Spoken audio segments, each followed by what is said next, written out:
Plantas, mujeres sabias y caza de brujas. Capítulo 15. América exporta plantas para trances místicos. La mujer, persecución y juguete roto. La intoxicación y la embriaguez, como pulsión innata, resulta ser como la de comer, beber y reproducirse, una cuarta necesidad imperiosa. No es algo que ocurra accidentalmente, sino que muchos animales la buscan deliberadamente porque les permite alterar sus estados de percepción, conciencia, cognición y afectos con los que sentirse diferentes. Hay abejas que se desmayan transitoriamente tras probar algunas orquídeas. Aves que se atracan con bayas embriagantes. Vacas que se estremecen y se contorsionan en aparentes éxtasis tras probar algunas hierbas y que una vez que se han repuesto vuelven a comer. Monos que consumen hongos mágicos que los pone en un estado catatónico y elefantes agitados que comen con frecuencia frutas fermentadas que les colocan. Los mandriles buscan y consumen un psicodélico extremadamente potente, la raíz de iboga, tabernante iboga, utilizada por los Bwiti para inducir visiones increíbles o como estimulante en trabajos extremos. Pero atención, es útil en terapias de deshabituación, ya que mitiga la compulsión a tomar la droga hacia la que existe adicción. Los jaguares del Amazonas se obnubilan con la vid de ayahuasca. Y hay moscas que obtienen un placer que las atonta de las setas Amanita muscaria. Un 60% de los gatos alucinan con la Nepeta cataria, menta gatuna o albahaca de gatos, una hierba nativa de Europa del Este. Comen sus flores, olisquean, mastican y empiezan a rodar sobre sí mismos como si estuvieran en éxtasis.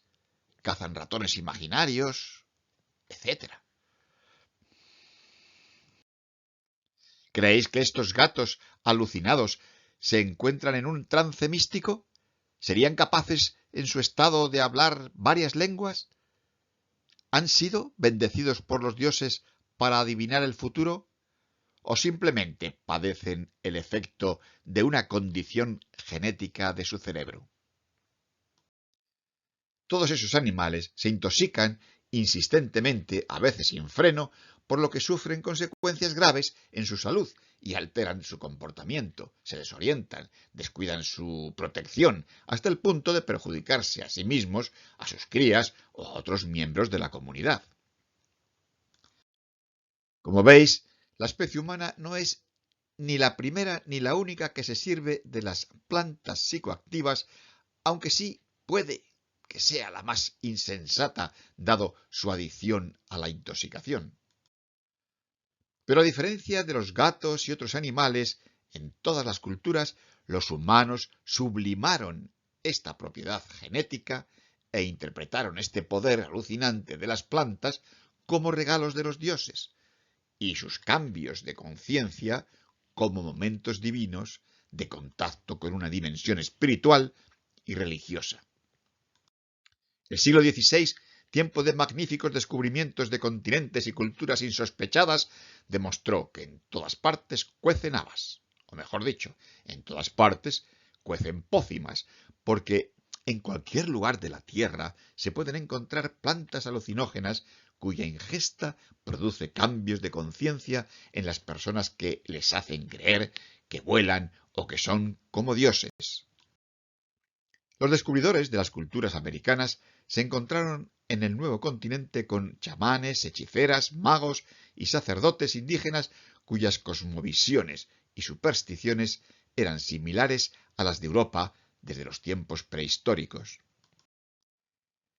Yo os propongo que si tenéis la oportunidad vayáis a Sevilla en un vuelo de trance imaginado y que contactéis allí con algunos indígenas que han llegado a España desde las Américas, acompañando a los colonizadores europeos y que comentan las intensas experiencias religiosas que consiguen en su tierra, a las que acceden tras consumir fumando determinadas plantas que consideran sagradas. Paisanos vuestros, en especial marineros que han visto sus efectos y profesionales de la botánica, traen a España numerosas muestras de especies que venden en los mercados y de las que hacen publicidad personajes como Pedro Mártir de Anglería, que vivió de 1447 a 1526. Fue el primer periodista de las Américas, que entrevistó en Sevilla a todo el que llegaba de América y que, sin estar nunca allí, publicó Las décadas del Nuevo Mundo. También podéis consultar la obra de Francisco Hernández de Toledo, 1514-1587, un naturalista y espía con mala suerte a las órdenes de Felipe II, que le traicionó y no valoró su inmenso trabajo de recopilación científica. En su obra, por ejemplo, cuenta las costumbres de los taínos con el tabaco y el yopo, cuyas semillas contienen dimetiltriptamina y bufotenina, que, revueltas con cal y quemadas, pueden esnifarse para celebrar con los dioses la fiesta de la caoba. Muchos viajeros os contarán historias de plantas mágicas como la Rauwolfia serpentina, con las que consiguen efectos maravillosos debido a su principio activo, la reserpina, que ayudaba a Gandhi a incrementar su templanza. Las contrahierbas medicinales como la Dorstenia brasiliensis, la Flaveria videntis o la Trixis antimenorrea, la Paulina cupana. Si todavía no tenéis bastante para adquirir el poder necesario para poder volar, podéis fumar como los dioses aztecas o utilizar otros procedimientos que se os ocurran. El objetivo es ingerir las plantas que consumía su dios de las 5 flores, que ya había ascendido a lo alto del firmamento y desde allí dirigía el mundo. La Psilocybe cerulescens os enseñará hongos como este, 1000 veces representado en piedra, barro o pintura, o el Oleuki, la Hipomea violácea y Turbina irribea corimbosa, que según Rodríguez Sagún decía que embriaga y hace girar el corazón de la gente. Torna loco, que es de la datura Stramonium. Amortece a la gente, enmudece a la gente, ata la garganta de la gente, impide a la gente la palabra, hace morir de sed a la gente, amortece los testículos a la gente, hiende la lengua.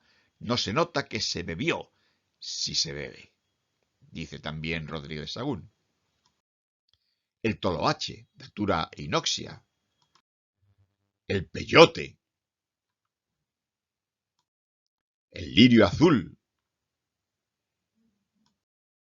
La trompeta de ángel, brugmansia. La hierba de la pastora, Salvia divinorum. El cactus San Pedro. La Banisteropsis capi.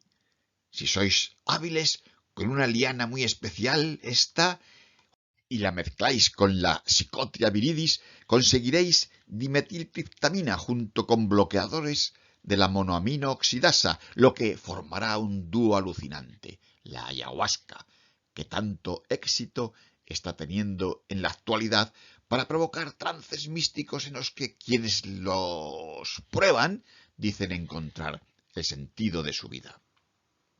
La ayahuasca significa soga de muerto y actúa en el cerebro de una manera tan fuerte que impide que la gente distinga entre una visión y la realidad, debido a que las alucinaciones pasan a través de los centros visuales del cerebro que, aun con los ojos cerrados, actúa como si los tuviese abiertos.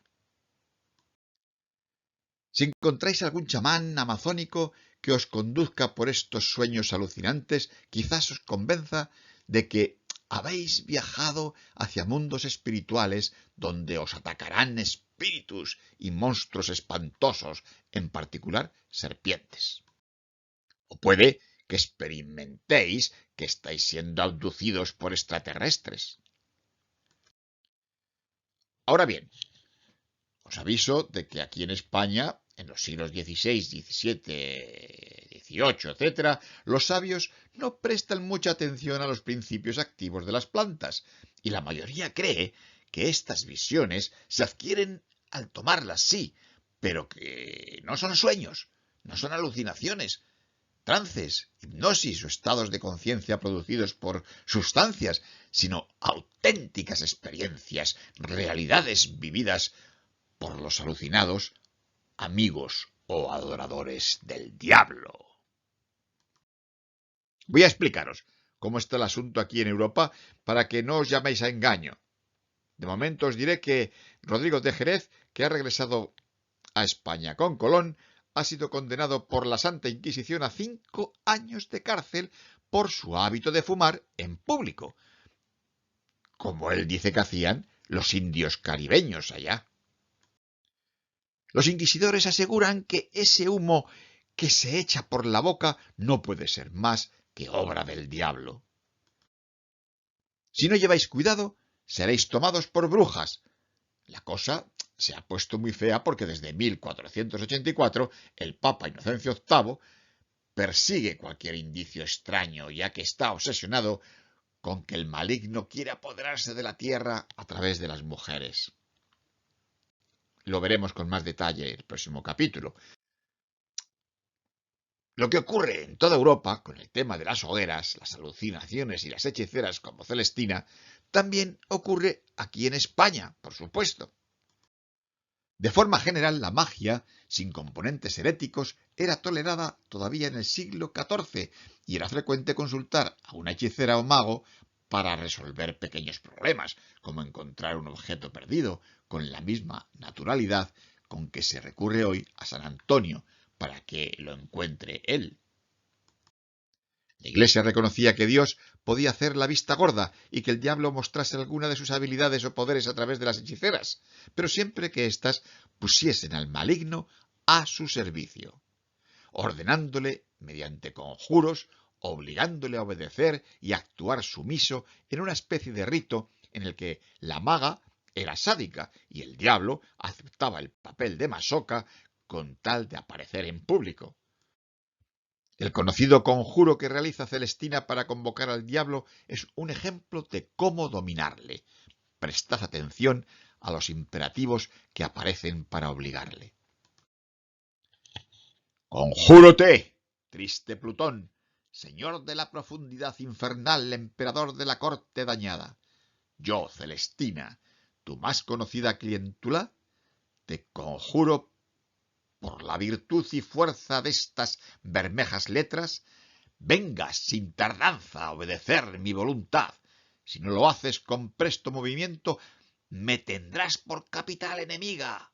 Heriré con luz tus cárceles tristes y oscuras. Acusaré cruelmente tus continuas mentiras. Apremiaré con mis ásperas palabras tu horrible nombre y otra vez te conjuro. Y así, confiando en mi mucho poder, me parto para allá, con mi hilado, donde creo te llevo ya envuelto. Pero según la Inquisición, había otras magas o hechiceras que no mandaban en el diablo, sino que le rogaban, le imploraban para que les transmitiese los poderes que necesitaban. O le seducían y le ofrecían sus cuerpos, le prometían su alma y renegaban de la Santísima Trinidad. Estas mujeres, según la Iglesia, tanto católica como protestante, habían cruzado la raya, pues al renunciar de su fe se convertían en herejes, enemigas de Dios. Según estas doctrinas religiosas, por tanto, tenemos hechiceras que no son herejes, herejes que no son hechiceros, y hechiceras que sí son herejes. Pues bien, estas últimas son las brujas. Celestina distingue bien entre estos dos conceptos y se declara hechicera, pero no bruja. Además, la bruja es quien prepara pócimas, ungüentos y brebajes venenosos, enloquecedores de amor o de desamor, en calderos con sapos y culebras, siempre hurgando en el mal y aumentándolo. Es quien profana cementerios o retorna a la vida cadáveres para esclavizarlos. Quien asa niños, escupe y pisotea cruces, provoca tormentas y plagas o propaga enfermedades y ruina mediante el mal de ojo. Y según estas mismas mujeres dicen, y ahí está su ingenuidad, ignorancia o autoengaño con el cambio de conciencia, poseen una real capacidad de volar o de recorrer grandes distancias en un suspiro. Quienes las oyen van por ahí contando que estas voladoras, mediante su magia, pueden colarse por estrechas chimeneas o por las grietas más minúsculas para salir o entrar de las casas, propias y ajenas, y no para dejar juguetes a los niños buenos, sino para robarlos, hervirlos y utilizar sus mantecas. Es posible que algunas, para atemorizar a sus vecinos, les dijesen que podían metamorfosearse y transformarse en alimañas repugnantes, o más peligroso aún, en simples animales domésticos, de los que nadie sospecharía su maldad. Y otras muchas seguro que alardeaban de tener reuniones con otras brujas, en las que todas danzaban desnudas y llevaban a cabo la más horrible promiscuidad sexual. Pues fornican con el mismo diablo que adopta la figura de un carnero, al que los danzantes besan el culo en señal de sometimiento. El besar el culo es muy importante, pues como podéis comprobar significa sumisión a Lucifer, en lugar de superioridad sobre él, es decir, remarca la diferencia entre hechicera y bruja. Bruja formal es aquella mujer que ha hecho pacto con el demonio y, apostatando de su fe, con sus maleficios o sortilegios, ha dañado a una o más personas, de modo que de tales maleficios o sortilegios se siga la muerte, o por lo menos enfermedad e impotencia para engendrar, o detrimento notable a los animales, el pienso y otros frutos de la tierra. Pero, ¿por qué esa obsesión por lo sexual? ¿Por qué esa acusación de que la mujer se acuesta con el diablo? ¿Por qué tantas acusaciones de matar y comerse niños? Vale, diré en voz alta alguna obviedad. Porque son las mujeres quienes poseen el poder reproductivo, y si lo deseasen, su capacidad para manejarlo podría evitar o perjudicar el necesario aumento demográfico en un mundo feudal en el que las familias necesitan hijos para su subsistencia y los señores braceros para cultivar sus tierras tras la muerte en Europa de la mitad de la población como consecuencia del hambre y la peste. Además, los ejércitos exigen levas de soldados para reponer los miles de bajas causadas por las guerras de religión. Incluso los reyes necesitan herederos de bienes y fortunas, primogénitos masculinos que aseguren la continuidad del poder mediante la herencia. Y no digamos ya lo bien que les venía a los nuevos estados que estaban surgiendo en Europa procurarse nueva mano de obra y nuevos consumidores necesarios para el muy incipiente sistema capitalista.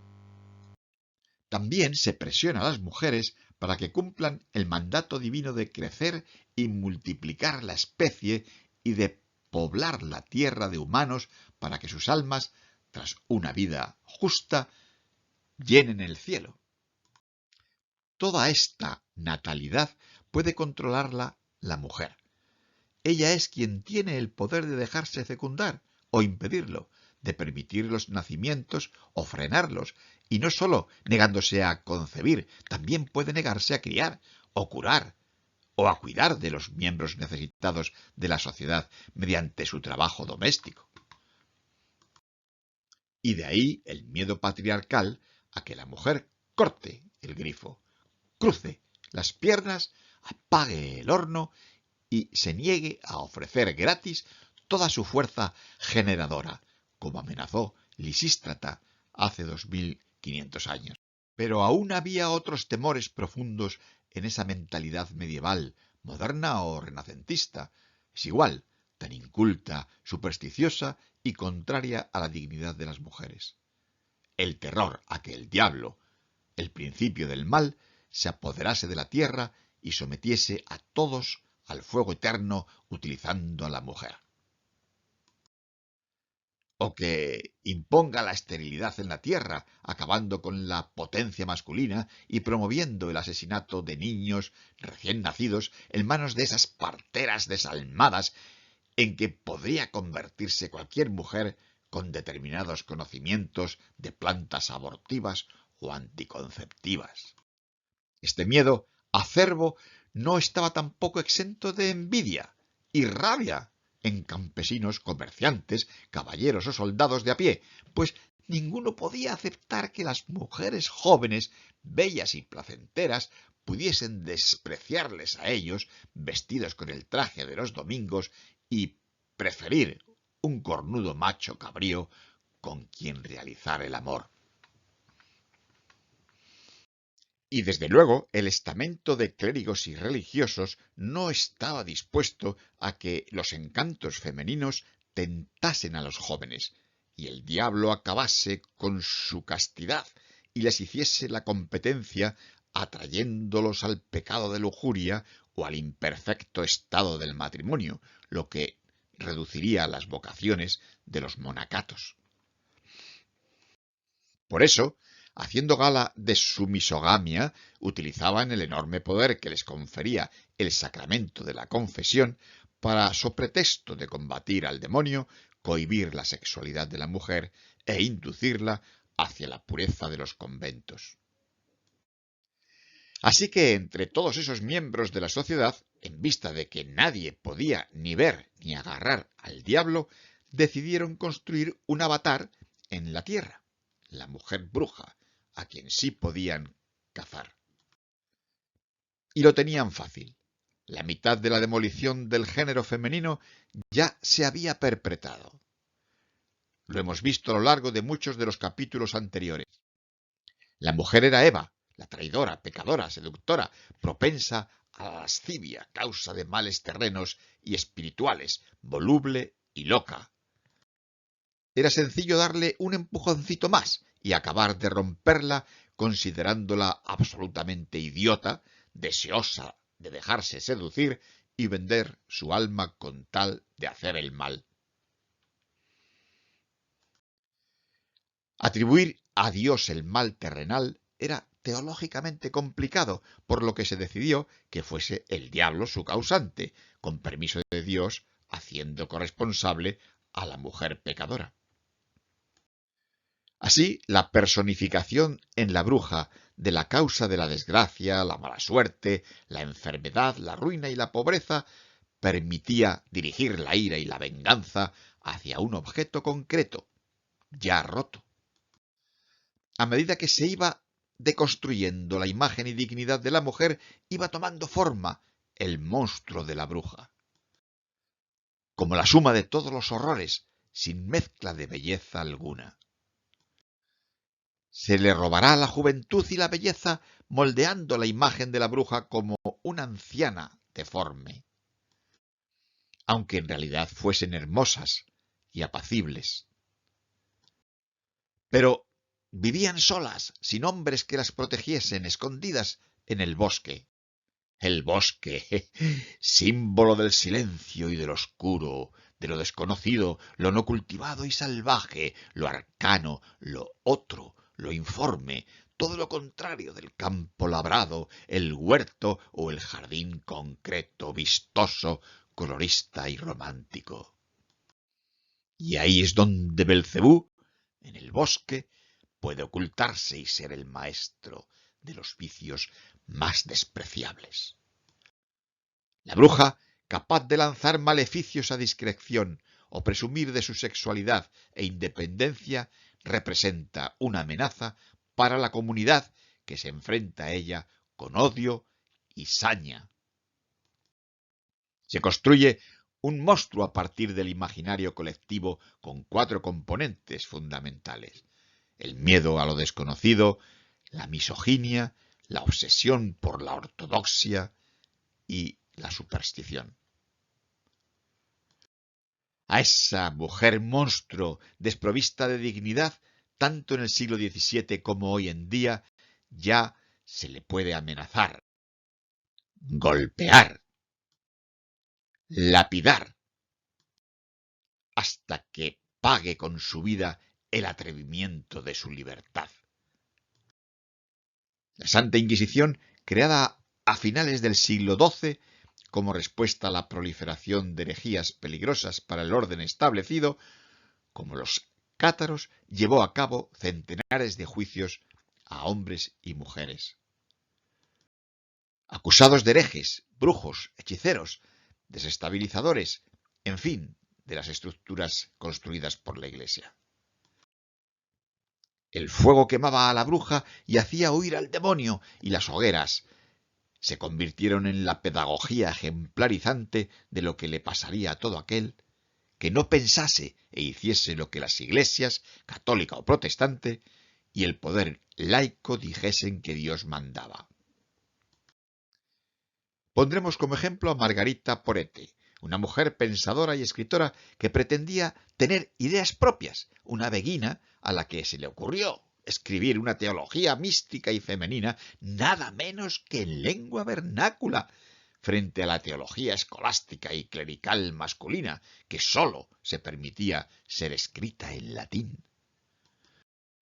Hago un paréntesis para aclarar que las beguinas eran mujeres que querían vivir una vida espiritual profunda, contemplativa y activa a la vez, pero de una manera propia e independiente, fuera del marco establecido por la vida religiosa, libre de conventos amurallados y de las reglas impuestas por la autoridad clerical masculina.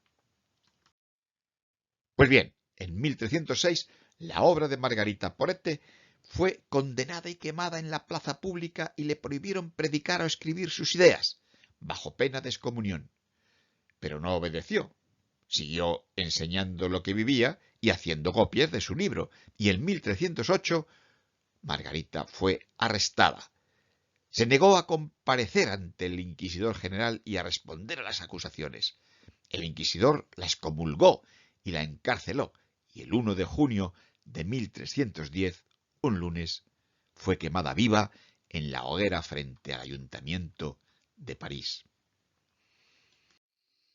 Como en todos los tiempos, en la Edad Media y el Renacimiento hubo mujeres sabias y valientes, conscientes de sus derechos, paganas, católicas, protestantes, judías, moras o moriscas, con criterios independientes como Margarita Porete, intelectuales, creadoras, con una clara vocación feminista que fueron silenciadas e incluso perseguidas.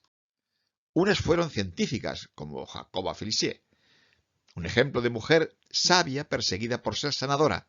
Jacqueline Felice, de Alemania, se enfrentó a las leyes que impedían ejercer medicina a las mujeres.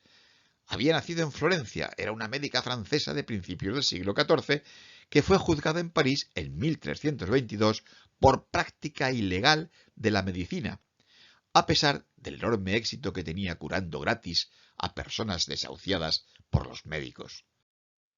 Fue condenada a pagar 60 libras y no poder ejercer. Además, fue excomulgada, lo que demuestra la estrecha relación que existía entre la justicia laica y la religión.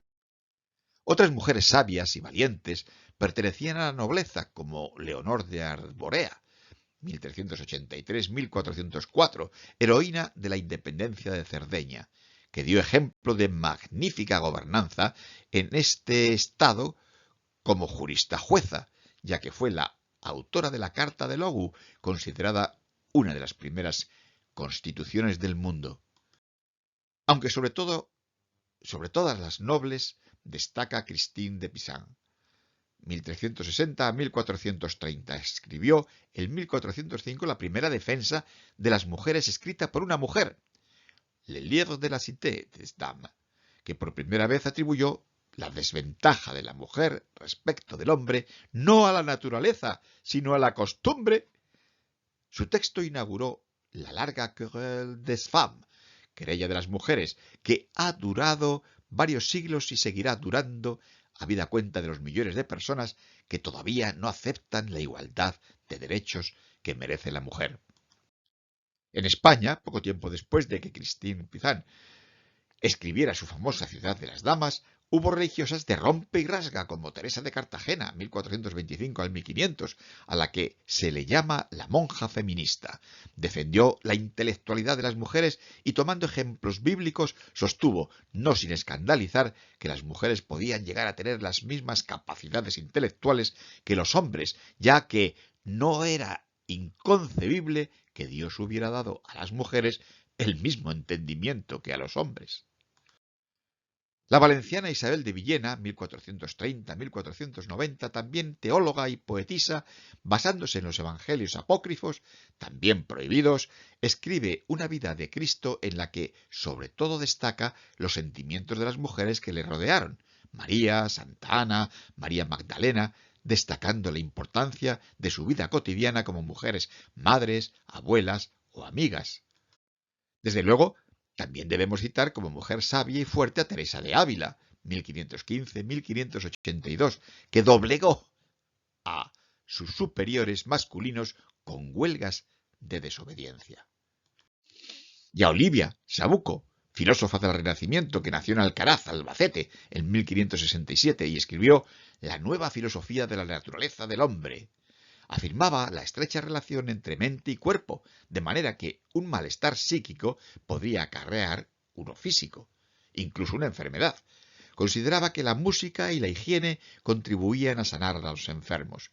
Fue la inventora de lo que hoy se dice risoterapia. Ella lo llamaba eutrapelia, es decir, utilizar la broma, los chistes y el ingenio como terapeuta. La Inquisición ordenó quemar sus libros por los asuntos que trataba. Hubo en el siglo XII mujeres sencillas y pobres que formaban grupos itinerantes fieles al Evangelio de Jesús, fuera de cánones y muros monásticos, y muy críticas contra los abusos de poder y el mal ejemplo de clérigos y príncipes de la Iglesia, que ejercían como ministras de Dios, y claro, fueron perseguidas por herejía, las cátaras. Y cientos de campesinas anónimas que se enfrentaron al poder establecido para conseguir una vida más digna. Participaron en revueltas y pequeñas revoluciones que contribuyeron a acabar con la esclavitud, como en el levantamiento campesino en Flandes, reprimido en la batalla de Cassel en 1328. O en la Jacquerie, esa gran revolución campesina que conmocionó Francia en 1358.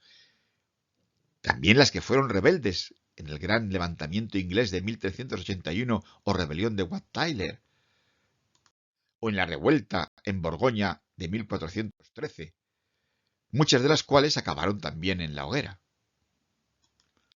El caso de Juana de Arco es un ejemplo de posibles trances místicos que, según interesase, según la facción política o la época, podían ser interpretados, por ejemplo, en 1431 junto al travestismo como herejía reincidente y por tanto motivo de hoguera, y en 1456 como revelaciones divinas, por lo que en este año se juzgó su muerte como martirio y una razón para considerarla heroína de Francia y ser canonizada en el siglo XX.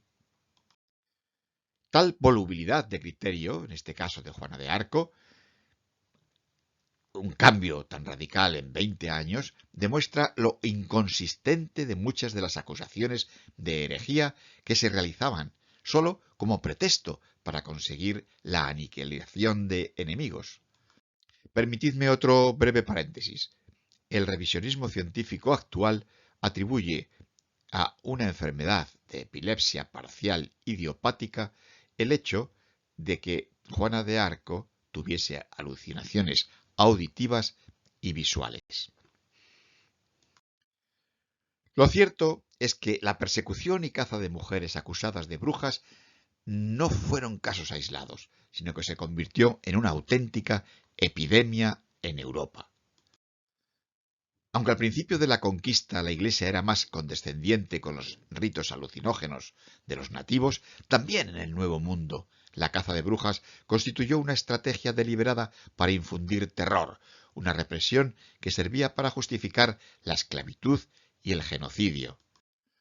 Una forma de deshumanizar aún más a las mujeres indígenas que todavía en 1550 se discutía si eran humanas o bestias por ir desnudas. Los conquistadores, sin embargo, estaba claro que eran personas civilizadas, ya que amputaban miembros, sí, pero no se los comían. Menos mal que ahora hay muchas mujeres que se ríen de las pamplinas diabólicas. Os dejo con ellas para que os contagien su fuerza. Gracias por vuestra atención.